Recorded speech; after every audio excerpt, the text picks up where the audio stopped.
ભાવનગર શહેરમાં નિર્મળનગર માધવ રતનમાં સીલ મારવાને પગલે diamond association અને મહાનગરપાલિકાનું તંત્ર આમને સામને થઈ ગયું હતું। ફરજ રૂકાવટની ફરિયાદ પણ નોંધાઈ હતી, પરંતુ હવે સમગ્ર મામલાને લઈને સુખદ સમાધાન થયું છે। ભાવનગર મહાનગરપાલિકાની કચેરી ખાતે ડાયમંડ એસોસિએશન અને મેયર સ્ટેન્ડિંગ કમિટીના ચેરમેન સહિતનાઓની ઉપસ્થિતિમાં એક બેઠક મળી હતી, જેમાં થયેલી ફરિયાદ પાછી ખેંચવાનો નિર્ણય થયો અને જૂના બિલ્ડિંગ પ્રમાણે જે રીતે યોગ્ય હોય તે રીતે ઇન્સ્ટોલેશન કરવા માટે મહાનગરપાલિકા માની જતા ડાયમંડ એસોસિએશનનો વિરોધ પૂર્ણ થયો છે। એટલું જ નહીં, 1000 રૂપિયા આપ્યા હોવાની વાતનો પણ રદિયો આપ્યો છે।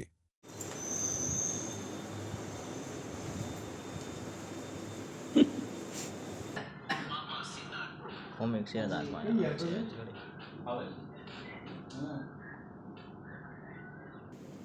કલાક રહી મોકલ એક અગત્યની મીટિંગ ચાલુ થઈ ગઈ છે, તો હું છું ઓફિસર કે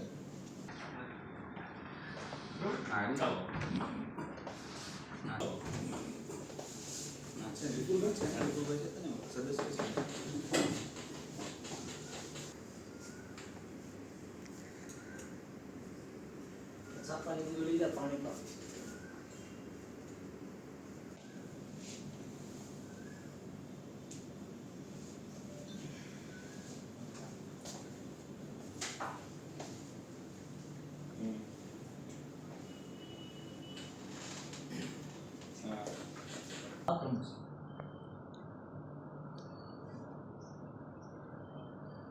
કલાક રહીને મોકલ એક અગત્યની મીટિંગ ચાલુ થઈ ગઈ છે, તો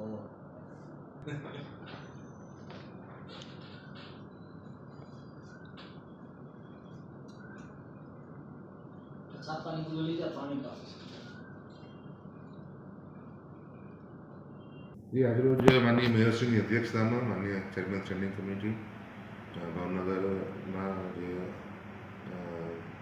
ડાયમંડ એસોસિએશનના જે પ્રમુખશ્રી અને એમના સાથેના જે બધા સભ્યોશ્રીઓ છે તેની સાથે એક બેઠક મળેલી હતી અને ભાવનગર શહેરના વિકાસના હિતને ધ્યાનમાં રાખી બંને પક્ષો દ્વારા સમાધાનકારી વલણ રાખીને નીચે મુજબ નિર્ણયો કરેલા છે। માધવ રત્નમાં જે ફાયર સેફ્ટીના સાધનો ઇન્સ્ટોલ કરવાની બાબત છે એ બાબતે એસોસિએશનના પ્રમુખશ્રી અને સોસાયટી સંમત થયેલ છે,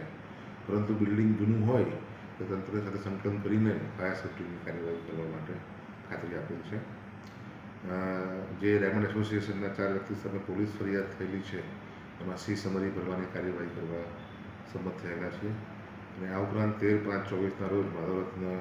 બિલ્ડિંગમાં ફાયર સેફ્ટી સંદર્ભે સીલ મારવાની જે પ્રક્રિયા હાથ ધરવામાં આવેલી તેમાં સીલ ન મારવા બાબતે ₹1000ની માગણી કરવામાં આવેલ તે પ્રકાર ગેરસમજ ઉપસ્થિત થયેલ હતી। વાસ્તવમાં કોઈ પણ કર્મચારી દ્વારા આ પ્રકારની માગણી કરવામાં આવી નથી અને ડાયમંડ એસોસિએશને આ સમાચારને રજૂ આપ્યું છે। સાહેબ, ખાસ કરીને